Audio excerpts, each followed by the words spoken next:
You're listening to an archived Cabral Concept podcast. After listening to this show, check out the most up-to-date podcasts available at stephencabral.com/podcasts or search directly on iTunes. And now, welcome to the Cabral Concept, where board-certified naturopath and integrative health practitioner Dr. Stephen Cabral shares how he was diagnosed at the age of 17 with a life-altering illness and given no hope for recovery. It was only after studying and traveling all over the world did he discover how to combine ancient Ayurvedic healing practices with state-of-the-art naturopathic and functional medicine to fully rebalance the body and re-energize it with life. It's time to discover how to get well, lose weight, and finally feel alive again. And now, here's your host, Dr. Stephen Cabral. Hi, everyone, and welcome back to the Cabral Concept. Thanks for joining me here today on part one of our Cabral HouseCalls.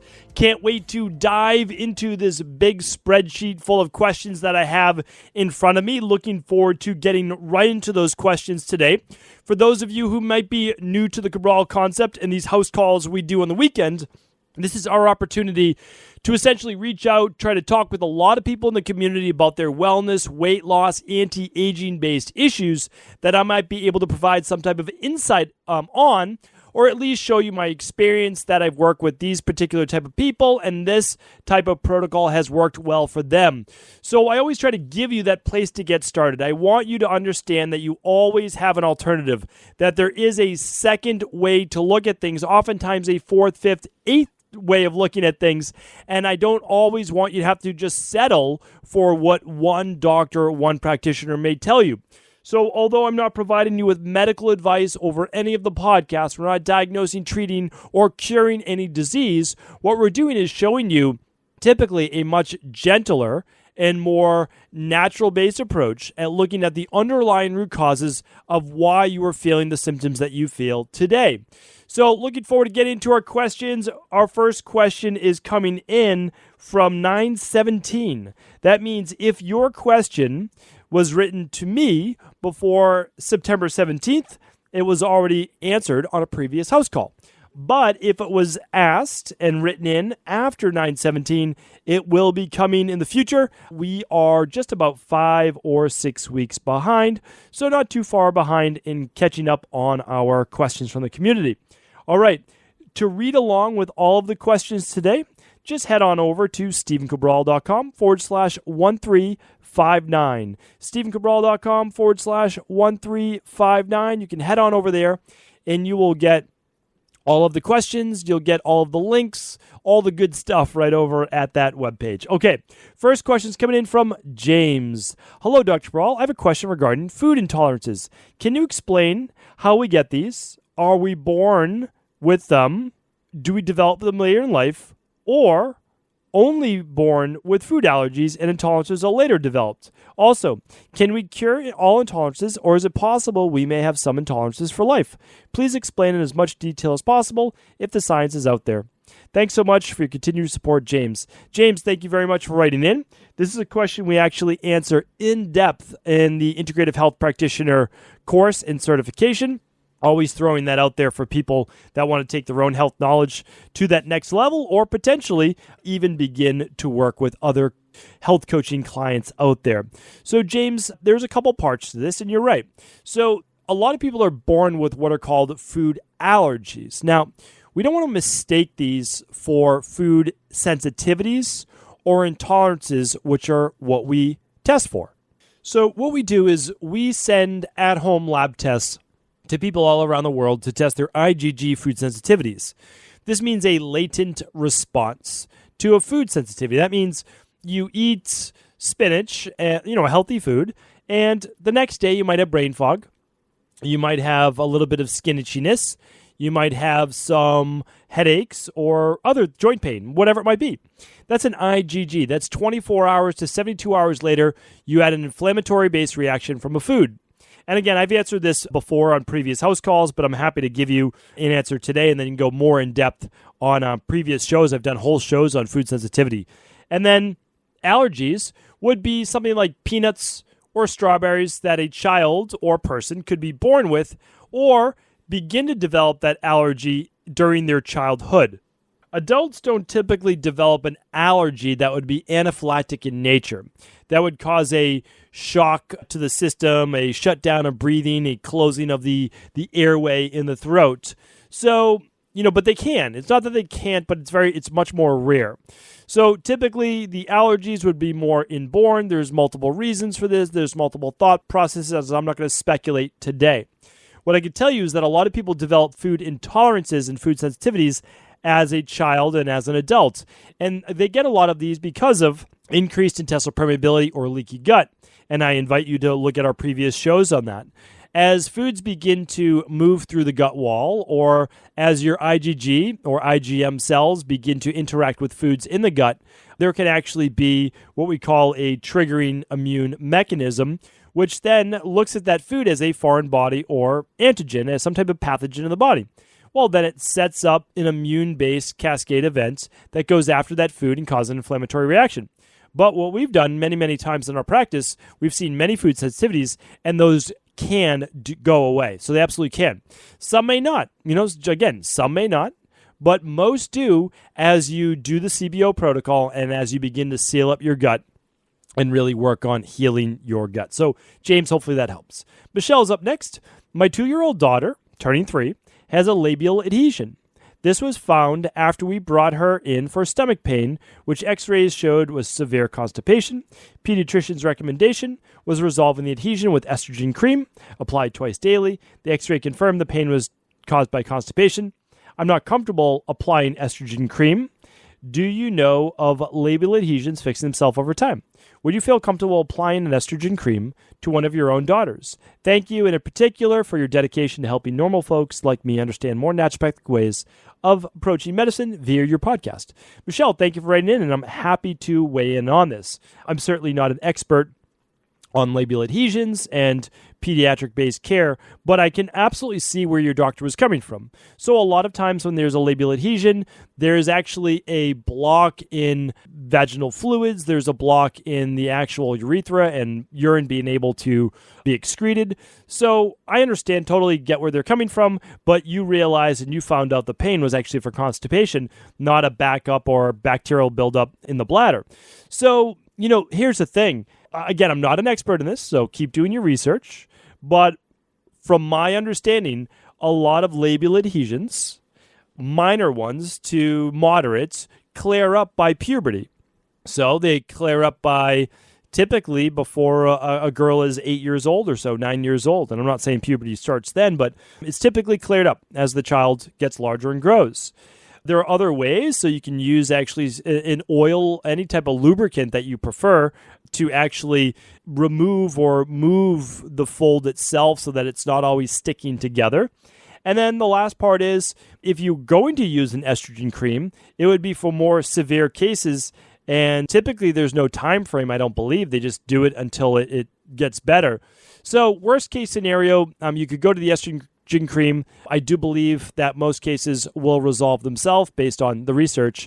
And also, it doesn't hurt to start right now using a maybe sesame oil or coconut oil to just massage a little bit of that area to help it not to stick as much. So that's the best advice I can give you. And if the experts are saying that really the only way to do this is estrogen-based cream for a small amount of time, you may want to look at that. It's not something that I would ever want to do. If I had to do it, I have to do it, right? I would have to do it, right? So I understand that, but it's not something I would ever lean towards or want to do. Okay. Carol's up next, or Caroli, C-A-R-O-L-E. Hi, Dr. Cabral. I'm a big fan of yours, and I've been a dedicated listener of your podcast for a while. I look forward to waking up and listening to your words of wisdom daily. Thank you so much for the information you provide. I was hoping to see if you had any natural suggestions, recommendations to help a person diagnosed with branch retinal vein occlusion, BRVO. Thank you. I really appreciate everything you teach. I wish there were more people in the world like you. Thank you, Carol, or I believe it's Carol, so I apologize if I'm pronouncing your name incorrectly, but you know that English is sometimes a foreign language to me. So, and I appreciate the kind words, I really do, that it's really listeners like you of why I do this podcast every day and why, whether I'm high energy, low energy, moderate energy, have 300 things to do this day, always get the podcast in. It's something that I love doing, and I love that people are getting some benefit from. So I appreciate you. Now let's talk about branch, retinal vein occlusion. Okay, so this is another area where I'm certainly not an expert, right? This is not my specialty, not my field of study. However, with the eye itself, so if we want to just break this down in simplest version possible, your eye has one main artery and it has one main vein, right? We need arteries and we need veins. Blood comes in, blood goes out. That's arteries and veins. That's how they work. That's a good thing, right? In with the old, or I should say, in with the new, out with the old for the arteries and veins. So here's the thing. Typically, there's branches off of the main artery and the main vein, and we're talking about the vein in this case. There's a vein occlusion. Now, in medical speak, we like to make this really complicated, so we say branch, retinal, vein occlusion. All we're really talking about is some type of blockage in one of the branches that come off the main vein in the eye. So what does that mean? Well, we don't always know, but typically there's some type of inflammatory process. So what I like to do in these types of cases is to say, whether you've ever worked with someone or not in this type of case, we know that there's some type of blockage. Now, if it's inflammatory in nature, which oftentimes it is because it's not the main vein, it's the branches off of the vein, which are much, much smaller, we want to look at very powerful eye-based antioxidants such as lutein, zeaxanthin. I also use higher dose omega-3s, at least for the first month. And I'm looking at squelching inflammation overall, whether it's using turmeric and ginger and boswellia and curcumin. Those are all great. I know curcumin and turmeric are one and the same, but so that's what I would do. I would personally do a detox. I would be using the omega-3s. I would be using the eye-specific antioxidants, such as the lutein and zeaxanthin. And then I would also use the daily fruit and vegetable blend as an overall powerful antioxidant. And one more I would use is vitamin C. And I would use vitamin C somewhere between 2 grams or so and 5 grams maximum per day, just for the next 30 days or so. Again, I can't give you an exact protocol. I don't know anything about this person. I don't know if they're using blood thinners or what medications they're on. But again, I'm just walking you through the thought process, not giving you actual medical advice. So, Carol, hopefully that helps. And that's where my thought process goes on that. Kelly's up next. My 5-year-old was diagnosed celiac at 4. I realize this is not supposed to be reversible disease. I do know that is an autoimmune condition, and since other autoimmune are potentially reversible, why is this different? Yeah, that's a great question, and I'm with you on that. So the difference is this. I'll give you the difference. We work with people with celiac all the time. You would never know they have celiac. They might as well not have celiac, right? Because here's the thing. We know what exacerbates celiac. So we have to be really careful with eating anything containing gliadin or gluten. And sometimes they don't do well with a lot of the cross-contamination of grains as well. But the thing is this. Celiac is a labeled disease. I'm stumbling over my words a little bit because celiac is a real thing. Rheumatoid arthritis is a real thing. Hashimoto's is a real thing. But with celiac, you can say it's autoimmune or not, but we don't need to be eating the grains that would be contaminated with gluten or gliadin. So first, we're simply going to do an elimination diet. We're going to remove all grains, and we're going to remove cross-contaminants that might exacerbate it as well. I mean, I would run the complete Candida metabolism and vitamins test along with the stool test, which is the bacteria and parasite test, to see if there's issues going on with the gut. Typically, there are. We'll fix those. We'll seal those. We'll use the CBO protocol and the CBO finisher. And then what we want to do is after we've done that elimination, most people we work with, not everyone, but most people we work with, there's no signs left, no IBS, no symptoms of it. And then every once in a while, they actually sometimes eat gluten. I'm not recommending it, never recommend it to anyone with celiac, but they eat it. It's once every month or so, and they're totally fine. And the reason is that their immune system has calmed down. So that's the best answer I can give you. Always pull out the thorn, and then typically the pain goes away, right? And in this case, take out the main thing that exacerbates celiac, and we don't have to worry about that in the future. So Jess is up next. Hi, Dr. Cabral. For the past 5 years or so, I've had intolerance to caffeine. I started drinking coffee in high school, continued till I was about 23, 24. Out of the blue, I began to have heart palpitations and trouble breathing. I almost feel like a panic attack that would last days in drinking a single cup of coffee. It got so bad that I ended up in the ER, and they determined I had arrhythmia when I drank caffeine. Now 28, I avoided at all costs. The cardiologist I went to did not have any answers, basically told me to stop drinking it. Is there a way to find out what happened? I would love to have an occasional cup of coffee again. I'm also currently doing the CBO protocol to work on SIBO and H. pylori. Thanks for all that you do. All right, Jess, I may just have an answer for you. So as we get older, we become functionally deficient in a lot of the minerals and overall nutrients our body needs to combat stress. So when you add caffeine to your body, it's a stressor. I mean, there's no other way to say it. Like, it's a stressor. It doesn't necessarily mean it's bad unless you're someone that's more prone to anxiety or overwhelm, or it does speed up your heart rate, right? That's when it's bad. Caffeine isn't bad. Like, it actually helps with weight loss, and it helps with producing more dopamine-like effects in the body. There's more get up and go. The problem is, if it's spiking cortisol, well, that's bad. And maybe your cortisol levels are a little more elevated after you graduated from college, right? Or, and a more likely scenario is that you become much more depleted in terms of your B vitamins and a big mineral called magnesium. Why did I think magnesium? Well, and I was thinking it before you even said it, but then you said you have a possible arrhythmia when you drink caffeine. When I hear about arrhythmias, I automatically go to a functional deficiency of magnesium. So what I would do is, and if you did I don't know, did you run a lab test? If you ran the lab test, you probably already spoke with one of my health coaches. But bottom line, I would run the starter protocol, or I would at least run the minerals and metals test, which is the hair tissue mineral analysis. That's what I would do. And I would do that to get your levels back where they should be so that your liver, the other thing too is your liver detox. So, okay, here's what I would do. You want to do a 7, 14, 21 day functional medicine detox like the one at Equilibrium Nutrition. You want to use your magnesium.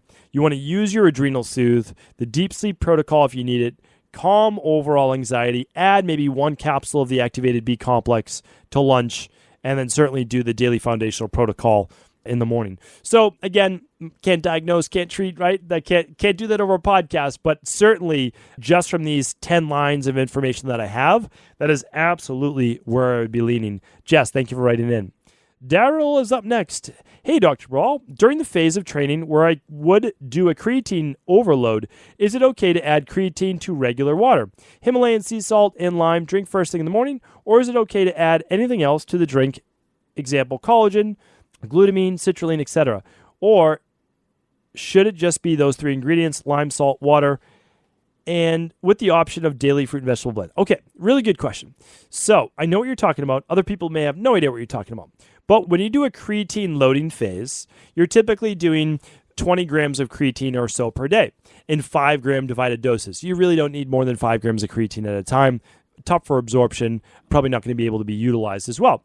So what you would do for your creatine loading phase is you would do it upon waking, half hour to an hour before lunch, half hour to an hour before dinner, and then before bed.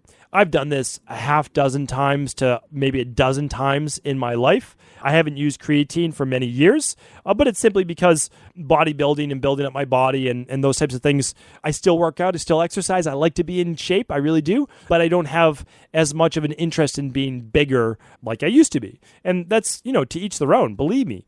I was into that and wanted to be into that for many, many years, and there's nothing wrong with it at all. Now, you always do creatine by itself, but you can add it with your lime, sea salt, and water, and it will actually help with the uptake.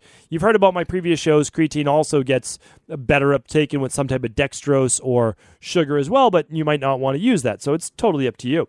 Okay, you don't take it with glutamine because it will compete with glutamine, right? So you take it separately. Glutamine can be taken separately. It can be done after your workout or right before bed. You can move creatine earlier. However you want to do it. I would not mix it with L-citrulline, and I would not mix it with collagen. It wouldn't be that bad with collagen, actually. There'd probably be no issues at all with uptake, but I keep it super simple. I get it in my stomach, out of my stomach, and only use creatine monohydrate. It's the least expensive. It works great. You just want to make sure that you don't add it to your water throughout the day. You drink it within 5 minutes of mixing it, because it does begin to degrade and break down in water, even just after 5 minutes. So you mix it up, you drink it down, and you get it right into your bloodstream, and it works great that way. So hopefully that helps. Really great questions today. The next question is a long one. The next question is from Kerry. And so what I'm going to do in the essence of time, because I'm actually trying to move my podcast closer to the 20-minute mark, because I know everyone's super busy, and I know a lot of times they want to get in the podcast in under 25 minutes. So it's been a goal of mine to try to reduce podcast time, not reduce content. I'm just trying to be a little bit more concise and try to get it to that 20-minute mark, maybe 22 minutes. That's what I'm going to try to keep it for you, definitely under 30 minutes per day.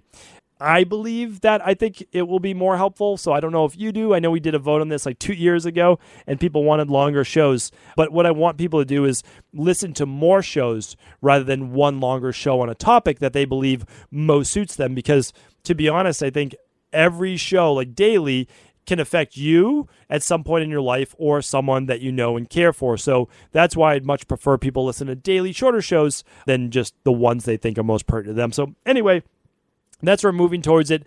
Thank you so much for tuning into the Cabral Concept. As always, I appreciate you.